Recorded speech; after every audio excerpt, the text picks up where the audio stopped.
Hi, Eric here. Do you ever wish you could make real money working from home? Do you have even a tiny bit of handyman ability and some tools laying around the house? If so, this is my complete guide to making lots of money by selling car and motorcycle parts on eBay. I did this myself. It is a 100% legitimate guide. It is a complete guide from start to finish.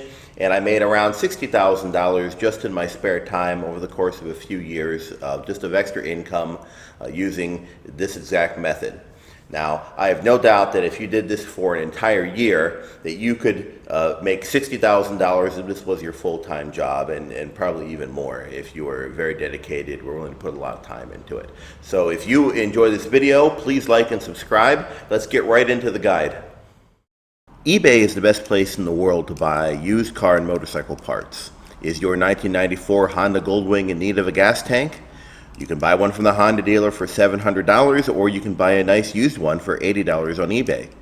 Without a doubt, most people prefer the used gas tank, and it should be you who sells them that gas tank, along with the other $4,000 in parts from that motorcycle. Please note that I've done this with cars and motorcycles, but I'm going to focus on motorcycles because they're easier to transport and deal with. However, this guide definitely applies to cars too. Here's what you'll need to sell car or motorcycle parts on eBay. First, you'll need your own garage. This is a must-have. You'll also need basic tools, especially a metric socket set, unless you're taking apart Harleys, some Allen wrenches and some screwdrivers, and a pair of pliers. You'll also need a postal scale that goes up to 50 pounds, which you can find for about $25 on eBay. You'll need a PayPal account, which is free so that you can accept money and send it to your bank account. You'll also need some simple cleaning supplies and enough money to buy one motorcycle. That could be anywhere from $50 to perhaps a maximum of maybe $800. And you'll need some spare time.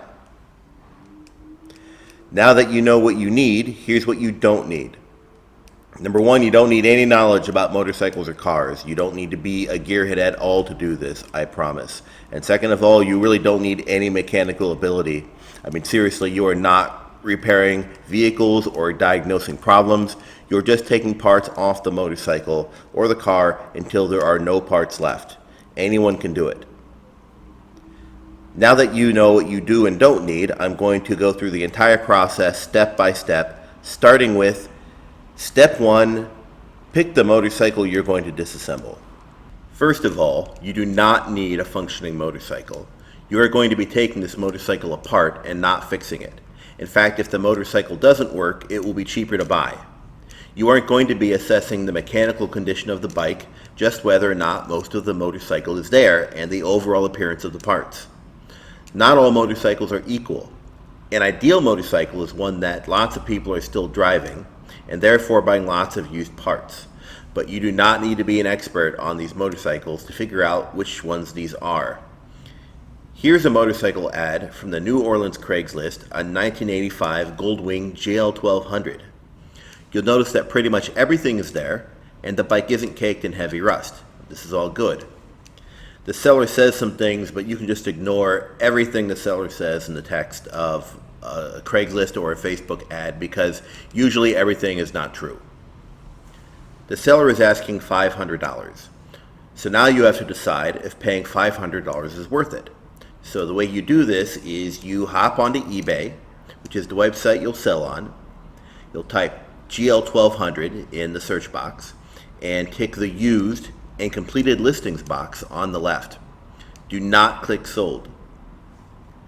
Now you can see if the parts are selling in green or not selling in black.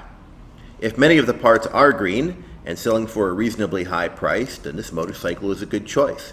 You can see lots of parts from this motorcycle do sell, and some for quite a lot of money.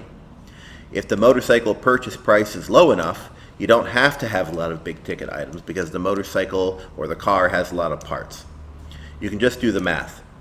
Keep in mind that the motorcycle parts do sell better in the warmer months than the colder ones. Car parts sell pretty much the same all year long. Looking back at the Craigslist ad, the motorcycle looks pretty complete, including the wheels, which are up to $200 for the pair, the shocks, which can go for $130, the igniter, which is another $100, the radio is $110, and there are many, many other parts. and just the 5 parts I checked exceed the total asking price of the motorcycle. If the engine turns over, that's worth a few $100s more by itself. This looks like a great buy. Craigslist pays off again, although Facebook Marketplace is also a great place to look. Now for step 2, which is to purchase the motorcycle. At this point, you'll be contacting the seller. If he's asking $500 and you're willing to come that same day, cash in hand, he'll usually take less, maybe $400 or even $350. Obviously, if you have your own pickup truck and some ratcheting tie-down straps, as well as some ramps for the big heavy motorcycles, that makes things a lot easier. But I didn't have a pickup truck when I started selling on eBay. Instead, I found that many sellers would be willing to deliver in their own pickup trucks. It might cost more though. You might say, I'll give you $100 more if you deliver this to me. Once you're on site with the motorcycle, look it over and try to get the best price you can. Whatever you do, do not tell the motorcycle owner that you are going to part his bike out. I can't stress that enough. Many of the sellers have fond memories of their motorcycles and they do not want to hear that you're going to take it apart. It doesn't matter that the motorcycle will cost a fortune to get running again, or that parting out the motorcycle will keep other motorcycles on the road. Don't tell them you're parting it out. Just don't do it. The motorcycle might have a title, or it might not. Honestly, it doesn't make much of a difference. The title is attached to the frame and nothing else. Most frames go unbought anyway because they're big and they're heavy and they're too expensive to ship. It is nice that the motorcycle has a key though, because you can hook power up to the battery terminals and see if the electrical parts work, or if the motor turns over, or even if the motorcycle starts, which is very rare. Also, parts that include locks are worthless without a key, such as the ignition, the helmet locks, the luggage, and so forth. Don't be bothered by the fact that the paint is dull or there's some light surface rust here or there. Most of your customers are people who are just trying to keep their motorcycles on the road. Occasionally you'll get a person restoring a motorcycle and they'll restore that part themselves. You might be asking, how do I know if this motorcycle is stolen? Sometimes the seller has the title, sometimes not. If the bike is newer, there is usually a title.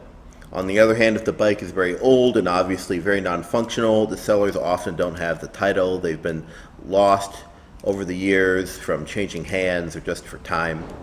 However, I can guarantee you that these old motorcycles almost certainly are not stolen. Nobody is going to steal a big, heavy, rusty, non-functional paperweight that's 40 years old that's worth pocket change. There are too many shiny $20,000 Harleys for them to target, so don't worry, you're not getting a stolen motorcycle. Once you've got the motorcycle loaded, you're ready to go home. Here are some motorcycles that I have personally picked up. This was my $500 pickup. It was my actual daily driver, not for parting out. It had real bullet holes in the tailgate, and I missed that truck. Newer motorcycles, they can be a great find if they've been in an accident, so keep an eye out for motorcycles like that because the parts are usually worth a lot of money. Sometimes you can buy more than one motorcycle for a bargain price, and don't be afraid to say, instead of $300 each, will you take $600 for all 3 of these? Sometimes people just want to get rid of their old vehicles. So now you've got your motorcycle at home or your car at home, and now you're at step 3, which is taking your vehicle apart. But Eric, I'm no mechanic. I can't even disassemble a toaster without smashing it on the floor, you might say. That doesn't matter. Disassembling a motorcycle is actually very easy and lots of fun. Remember, you're taking a motorcycle apart. You're not fixing it or putting it back together, both of which are much harder. Taking apart a motorcycle or car is easy. Usually, you just look at a part, figure out how it's attached, usually a bolt or two, remove that bolt or two, and the piece just slips off. For example, here's this black cover. Look how it comes off, these 2 bolts here. Take the bolts here and here off and just lift the part away. There will be other parts under there you can take off as well. Look at this fender. Here are 4 more bolts. Remove them and this whole rear fender lifts off. Now look for the next part where you can see the screws or bolts. That's it. Keep doing that until your motorcycle goes from this to this. That's it. Anyone can do it. Take off bolts until the part comes off, then go to the next part and the next part and the next part until there are no parts left. I try to keep major components in one piece though. In other words, keep the engine in one piece, the exhaust in one piece, carburetors and brake calipers in one piece, and so forth. I do recommend you start with seat and the gas tank. Removing these first will expose many screws and bolts that you can also remove. Also put all the bolts and screws you've removed into an old coffee can or something, because the hardware set alone can be worth $20 to $50. While you're taking stuff off, separate out anything that's damaged or rusted beyond use. Complete Goldwings produced about 130 parts, while an old dirt bike might only have 60. However, the old dirt bike is easier to load, take apart, and so forth. And then a car can produce hundreds of parts. Now that you've converted your vehicle into a pile of parts, you're off to step 4, clean, photograph, weigh, and catalog the parts. Grab a part, any part. Take that part to a table, spray it with degreaser from your local auto parts store, and wipe it clean. If it's metal and a little rusty, some metal polish can work wonders. Buff it with a fluffy cloth from the same auto store. You'll be surprised how shiny old chrome can get. While you're doing that, make a little spreadsheet that includes the name of the part, the weight of the part, and then any notes that you might need to make, like an especially nice part or a small amount of damage or anything like that. While you're doing this, be taking pictures of everything. Take 2 pictures of each part in case one part turns out blurry. After that, you'll put your clean parts into a nice, neat, clean, shiny pile against the wall, and your spouse will thank you if you can keep this pile as small as possible. If you don't know the name of a part and you're like, well, what's this? You can find your motorcycle in Bike Bandit. There are complete schematics of every motorcycle ever manufactured with labeled names for every single part from your bike. Here I'm selecting a motorcycle that these coils came from, a 1987 Goldwing Interstate. Then I know it's an electrical part based on where I took it off from, and then I'll just search the parts.